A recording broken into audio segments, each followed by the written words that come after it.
지난주까지 여러분 우리가 이 예후를 통해 북이스라엘을 새롭게 하시는 하나님의 역사를 좀 살펴봤습니다. 이 잔혹한 인물을 통해서도 하나님은 하나님의 일을 하신다 봤는데, 아마 금요일날 제가 설교하면서 그런 얘기를 했을 거예요. 예후가 하나님이 사용하시는 인물이긴 했지만 이 사람이 자기 분수를 몰랐다. 분수에 지나친 일들을 많이 했다. 그중 대표적인 게 뭐였냐? 아합의 자손들을 죽이는 건 여러분 상관없습니다. 왜? 하나님께서 그걸 허용하셨기 때문에 그러합니다. 그런데 남유다의 왕이었던 아하시아까지 죽이게 됩니다. 문병으로 왔었잖아요. 네? 자, 졸지에 여러분 왕을 잃은 남유다는 아주 이 나라가 어떻게 해요? 완전히 악화일로에 치닫게 됩니다. 자, 그런데 이 남유다가 이 아하시아가 죽기 전부터 사실은 이 쇠락의 길로 내딛게 됐었는데, 그건 뭐였냐면은 이 유다의 왕들이 하나님의 말씀에 철저하지 않고 이 신앙, 믿음보다 외형이나 경제적인 유익을 더 챙겼을 때 하나님께서 그 다윗의 후손들의 가치를 떨어뜨리셨습니다. 그러니까 아합과 당대 여러분 같은 임금이, 남유대 임금이 누구였습니까? 여호사밧이라고 하는 임금이 있었어요. 같이 결혼을 하거든요. 그리고 여호사밧이 하나님 앞에 정말로 선한 왕이긴 했지만, 여러분 이 남유다가 북이스라엘에 비해서는 이 나라의 세력이 작았다 그랬어요. 한 5분의 1 아니면 10분의 1 정도밖에 안 됐습니다. 그러니 자기 딴에는 나라를 세워나가기 위해서는 이 북이스라엘과 같이 연합하면 좋을 거라고 생각을 해서 결혼을 하고 그들과 연합했었다 그 말입니다. 근데 그것이 어때요? 이 나라를 어떻게 보면은 망하게 하는 지름길이 돼버렸다 그 말입니다. 자, 그러다 보니까 그 표징으로 나타나는 게 뭐냐면 왕족들이 떼죽음을 당해요. 그중 하나가 뭐냐면 여호사밧의 아들, 여호사밧의 아들도 여호람이라 그랬어요. 아합의 아들 중에 하나도 여호람이라 그랬잖아요. 이 사람들 여호람이라고 하는 이름을 요람이라고 불러도 된다 그랬잖아요. 이 여호람이 왕이 되면서 어떻게 했냐면 이놈이 아주 못된 놈이에요. 북쪽에 있는 여호람이나 남쪽에 있는 여호람이나 아주 못된 천모가. 그래서 어떻게 했냐면 자기가 왕이 되면서 6명의 동생들을 죽이고 혼자 남았습니다. 후환을 제거한다고. 그러니까 우리 조선 왕조에 여러분 일어나는 일들이요, 이 이스라엘 안에도 다 일어난다 그 말입니다. 그러고 나서 아라비아 사람들이 쳐들어와서 여호람의 아들을 전부 죽여요. 전부 죽였기 때문에 그 중에서 간신히 살아남은 사람이 누구였냐면 예후에게 죽임을 당한 이 아하시아라고 하는 사람이 왕이 된 거예요. 그리고 유다의 왕이 됐던 이 아하시아가 부상당한 이스라엘의 왕 요람 왕을 문병하러 갔다가 어떻게 해요? 예후의 손에 의해서 죽임을 당하잖아요. 그러고 나서 예후가 또 어떻게 해요? 아하시아만 죽였습니까? 아하시아만 죽인 것이 아니라 아하시아 형제들 42명을 어떻게 해요? 양털 깎는 자의 집에 그들이 여러분 함께 했었을 때 그들 또한 어떻게 몰살시킵니다. 자, 그리고 그 정도면 되지 않았을까라는 생각을 하는데, 더 끔찍한 건 뭐냐면 이 아달랴라고 하는 여자가 있어요. 이 아달랴라고 하는 여자가 자기 아들 아하시아가 죽었다는 소식을 듣고 어떻게 하냐면 야심을 품습니다. 이거 내 나라로 만들어야 되겠다. 이래서 어떻게 생각을 했냐면, 아들이 죽었잖아요. 그럼 아들들이 누구예요? 손자들 아닙니까? 손자들을 다 몰살시켜요. 그게 여러분 1절 말씀입니다. 1절 보세요. 1절 보면 아하시아의 어머니 아달랴가 그의 아들이 죽은 것을 보고 일어나 왕의 자손을 모두 뭐 했대요? 멸절하였으나 이렇게 나와요. 자, 아달랴라고 하는 이 여자가 도대체 출처가 어디냐? 아합의 딸입니다. 그러니까 이세벨의 딸이란 얘기예요. 엄마, 아버지가 하던 거 그대로 배워가지고 온 거예요. 결국 아마 야심이 있었던 겁니다. 정권에 대해서, 정치 권력에 대해서. 그래서 오랫동안 자기 속내를 감추고 있었어요. 그렇지만 권력력이 대단했던 여자입니다. 그래서 어찌됐건 자기 아들이 죽은 것을 딱 보고 이때다 라고 생각을 해서 권력을 차지하려고 이 아하시아의 아들들, 이 손자들 어떻게 해요?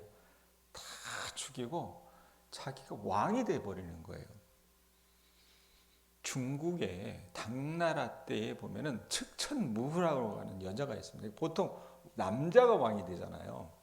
특별히 동양의 역사들을 보면. 그런데 측천무후라고 하는 여자가 있어요. 원래 왕비인데 이 여자가 자기가 왕이 돼버리거든요. 비슷한 일들이 일어나는 겁니다. 자, 이 악한 할머니 아달랴가 손자들을 모두 없앴어요. 근데 다 없앴다고 생각을 했는데 어때요? 꼭 보면 우리가 사극이나 역사극에도 보면 이 할머니에 의해서 왕자들이 몰살당하는 와중에 하나님께서 한 사람을 통해서 그 왕손 중에 하나를 살려두신 거예요. 예? 그게 누굽니까? 요아스라고 하는 인물이었습니다.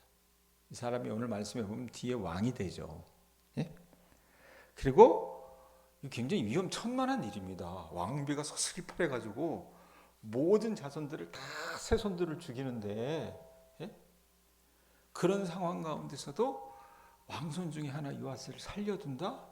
여러분 이건요 목숨을 걸어야 되는 일이었어요. 근데 그 일을 감행한 여자가 누굽니까? 누구예요? 2절 한번 보세요. 2절 뭐라고 얘기합니까? 요람 왕의 딸 아하시아의 누이, 그래놓고 누구라고 나와요? 여호세바가. 여호세바라고 하는 이 여자가 아들 요아스를, 아하시아의 아들 요아스를 왕자들이 죽임을 당하는 중에서 빼내어 그와 그의 유모의 침실에 숨겨 아달랴를 피하여 죽임을 당하지 아니하게 했다라고 2절에 기록을 해요. 굉장히 용감한 여인이었죠. 자기가 죽을 걸 각오하고 그 왕손 하나 요아스를 살려둡니다. 자, 그렇게 보면, 근데 이 여호세바라고 하는 여자도 말씀에 보면 2절에 보면은 요람 왕의 딸이라고 얘기를 해요. 그럼 분명 그건 아달랴의 딸일 거 아니냐라고 생각을 하는데, 아달랴가 낳은 딸이 아니라 다른 궁녀나 다른 첩의 딸이었을 거라고 추정을 해요. 어찌됐건 여호사바는 여러분 믿음을 가진 사람이었어요. 참 믿음이죠.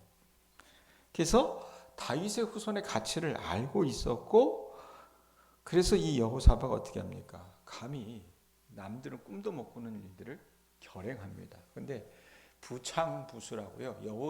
여호세바의 남편이 누군지 아세요? 오늘 말씀에 보면 여호야다라고 하는 대제사장이었습니다. 성전을 지키는.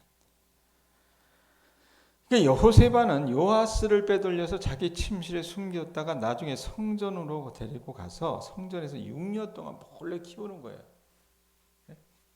그러니까 젖먹이를 데리고 가가지고 6년을 키운 거예요. 6년을.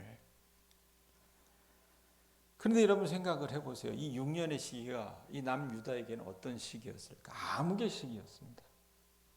정통성도 없고요.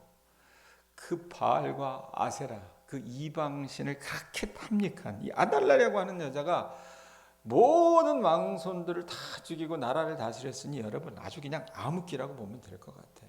우리나라 김건희 닮은 그런 사람이에요. 자기 어머니 이세벨이 하던 것을 그대로 모방해서 북이스라엘에 여러분 바알을 가져다가 신당을 차렸고 백성들에게 우상을 장려해서 이 나라를 어떻게 타락의 길로 이제 치닫게 했습니다.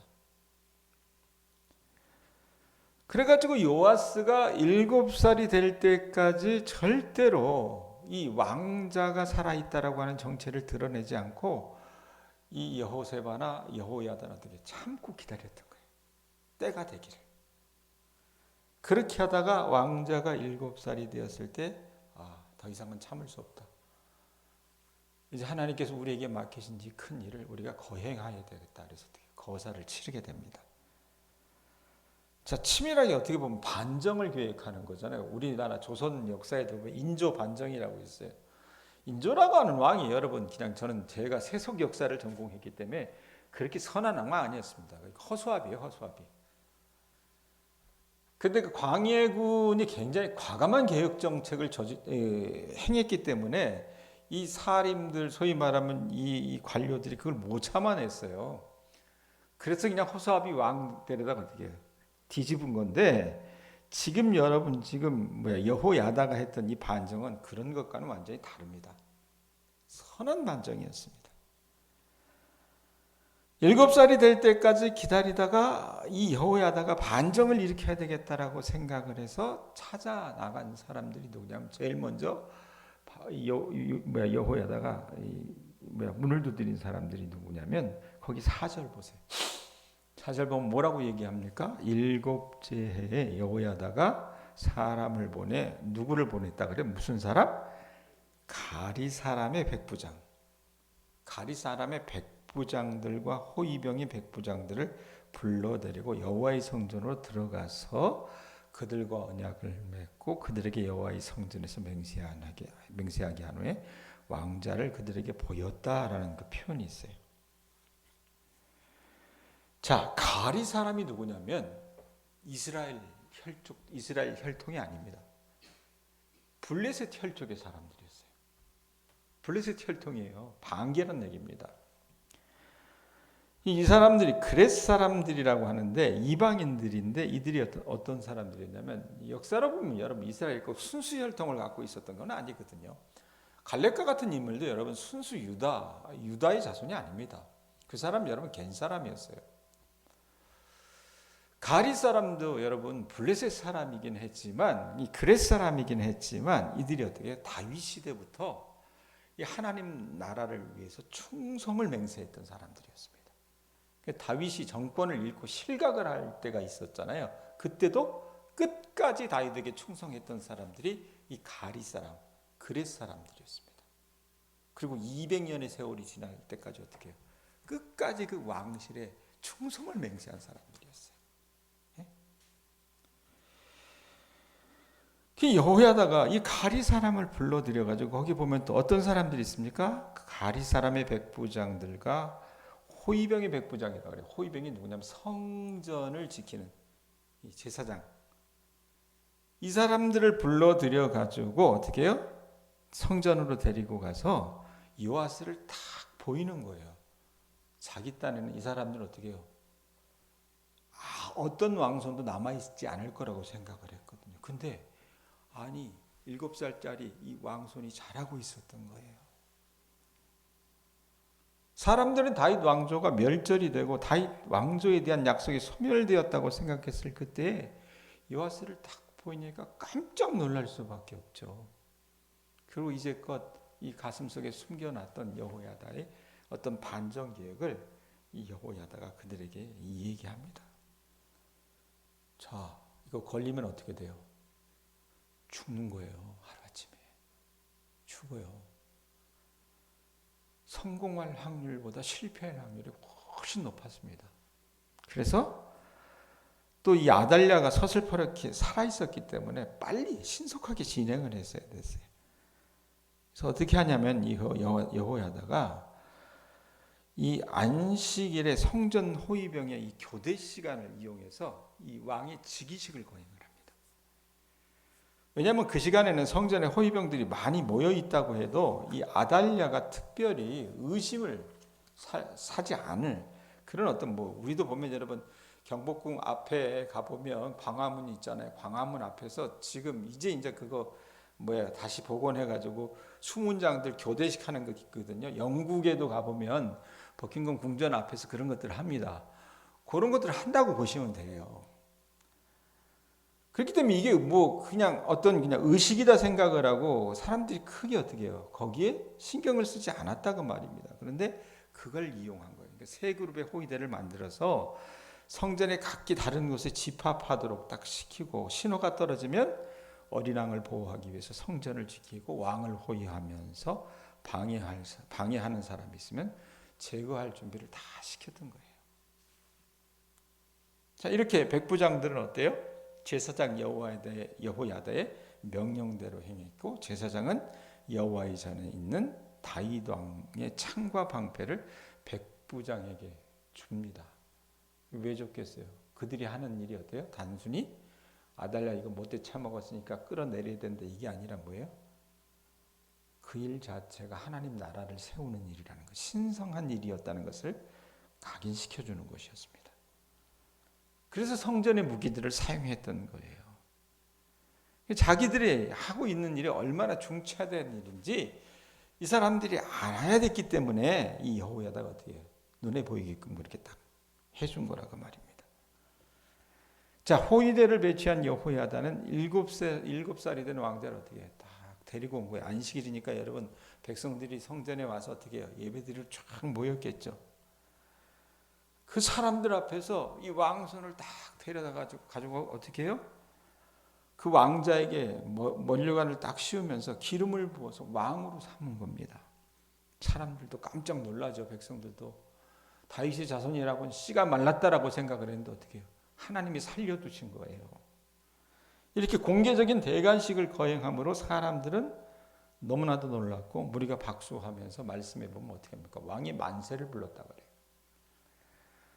자, 아달랴가 통치하는 상황에서 요아스에게 기름 부은 일은요, 사실상 혁명이죠. 혁명 중에 혁명인데, 그런데 여러분 아달랴가 왕위를 찬탈해서 다스렸던 그 기간이 꽤나 암흑의 기간이었던 모양이라고 말입니다. 요아스의 이 보기가 제사장들과 성전 호위병들과 군대와 백성들의 지지를 받은 걸 보면요, 이 아달랴가 통치했던 기간이 엄청난 암흑기였기 때문에 백성들이 이렇게 요아스를 세우는 일에 호의적이지 않았나라는 생각을 합니다. 자, 아달랴가요 어때요? 듣고 앉아 있으니까 성전에서 웅성웅성거려. 이거 뭔 소리냐? 사람들이 와서 이 얘기 저 얘기 합니다. 그래서 이거 사단이 났구나. 그리고 자기가 친히 성전에 들어가서 보니까 왕이 어떻게 해요? 단 위에 딱 서 있고 장관들과 백성들이 나팔을 불면서 이 왕의 즉위식을 축하하는 거예요. 열받잖아요, 아달랴가. 그래서 뭐라고 얘기합니까? 반역이로다, 반역이로다 소리를 질렀지만 아달랴를 편드는 사람이 있어요, 없어요? 없었습니다. 왜냐하면 여러분 아달랴는 정당한 왕이 아니잖아요. 왕의 정통성을 갖고 이 사람이 즉위한 왕이 아닙니다. 그러니까 그동안 유다 백성들은 아달랴의 통치를 참아온 것이지 그것이 옳다고 생각한 사람은 아무도 없었던 모양이에요. 그래서 아달랴가 아무리 반역이라고 소리를 질러도 그 영왕을 돕는 사람이 하나도 없었습니다. 자, 여호야다가 얘기를 해요. 이 아달랴를 성전에선 죽이지 말라고 얘기합니다. 몰아내라고 명령했어요. 왜냐하면 이미 새 왕이 즉위를 했기 때문에 성전 안에서는 피를 흘릴 필요가 없다라고 말하는 겁니다. 그래서 아달랴는 사람들이 열어주는 길을 통해서 성전을 빠져나와가지고 어떻게 해요? 왕궁 쪽으로 가다가 거기서 죽임을 당합니다. 이 악의 세력이 제거되었기에 이제 유다 백성들은 마음껏 하나님께로 나아갈 수 있게 됐다고 말입니다. 자, 17절 18절 보세요. 17절 18절 보면 어떤 일을 이제 여호야다가 계획합니까? 한번 보세요. 읽어봅니다. 시작. 17절 여호야다가 왕과 백성에게 누구와 언약을 맺으래요? 여호와 언약을 맺어. 자, 누구의 백성이 되게 하고 여호와의 백성이 되게 하고 왕과 백성 사이에도 언약을 세우게 하매. 그래놓고 이들이 어떤 일을 했습니까? 18절 보세요. 온 백성이 어디로 갔어요? 바알의 신당으로 가서 남유다가 세상이 어때요? 북이스라엘이 했던 그대로 바알의 신당을 가지고 와서 그 신을 섬기고 있었어요. 이 아달랴라고 하는 여자 때문에. 자, 바알의 신당으로 가서 어떻게 했습니까? 그 신당을 허물고 그 제단들과 우상들을 철저히 깨뜨리고 그 제단 앞에서 바알의 제사장 맏단을 죽이니라. 제사장이 관리들을 세워 여호와의 성전을 수직하게 했다. 이렇게 나옵니다. 여호야다는 여러분 왕과 백성들 모두 하나님 앞에서 언약을 맺게 하고 그들이 어떻게 해요? 하나님의 백성이 되도록 다시 회복시킨 거예요. 부흥을 가져다 준 거라고 합니다. 이것이 그들이 지금까지 하나님 나라 백성의 자격을 상실하고 있었다는 것을 반증하고 있는 거예요. 여러분 아무리 그 백성이 이스라엘의 순수 혈통이라 하더라도 하나님의 말씀이 그 안에 없으면 하나님의 백성으로서의 자격을 상실하고 사탄의 종로로 탈 수밖에 없는 겁니다. 그러나 이제 이 백성들이 하나님과 언약을 맺고 하나님을 찾게 되고 그 말씀에 순종할 때 하나님은 여러분 그들의 모든 것을 책임져 주신다는 것을 이스라엘 역사를 통해서 우리가 본다고 말입니다. 유다 백성들이 제일 먼저 한 게 뭐예요? 이 아달랴가 가지고 왔던 바알 신당을 어떻게 해요? 회파하는 일이겠습니다. 파괴하고 그 제사장들과 우상들을 깨뜨리고 바알의 제사장 맏단을 죽이는 것이었다고 말입니다. 그리고 사람들이 함부로 성전에 와서 성전을 더럽히지 못하도록 거기 보면 뭐라고 그래요? 여호와의 성전을 수직하게 했다 그러잖아요. 24시간 동안 성전을 지키게 했다고 말입니다. 자, 마침내 백부장과 가리 사람들과 호위병들이 왕을 인도해서 왕궁의 보좌에 앉게 한 겁니다. 기가 막힌 일이 일어난 거죠. 이 반정이 성공했고 유다는 하나님께서 통치하시는 나라로 회복이 된 것을 우리가 말씀을 통해서 보게 된 거라고 말입니다. 20절 앞부분 보세요. 이러니 백성들이 어떻게 합니까? 20절 앞부분에 뭐라고 그래요? 온 백성이 뭐 했대요? 즐거워하고 온 성이 평온하더라 이렇게 합니다. 오랜 동안 이 암흑의 구렁텅이에 빠져 있었던 유다가 다시 정상의 자리로 돌아왔던 거예요. 온 백성의 마음속에 기쁨이 생길 수밖에 없고 소망이 생길 수밖에 없었으며 나라가 불안하지 않고 평온했다라고 열왕기의 저자는 기록하고 있다고 말입니다. 자, 여러분 이게 오늘 말씀의 줄거리예요. 이거 어떻게 적용할까요? 저는요 하나님 나라를 회복하는데 앞장선 몇몇의 사람들이 눈에 띄었습니다. 누굽니까? 왕손들이 죽임을 당하는 자리에서 죽음을 각오하고 젖먹이었던 요아스를 구출해낸 여호세바와 같은 여인.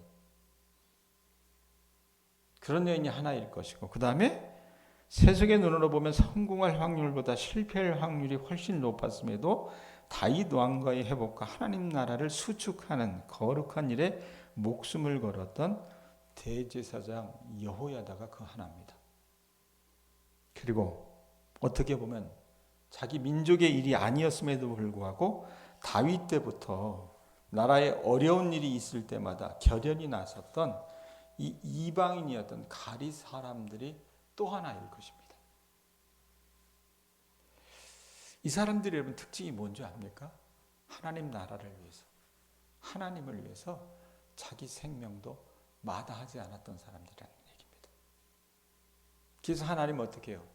그들을 기억하셔서 열왕기의 역사는 사실 왕들의 역사입니다. 그래서 왕의 기록들이 많아요. 왕의 이름들이 많지 하나님께서 쓰셨던 사람들에 대한 기록들은 여러분 그렇게 많지 않습니다.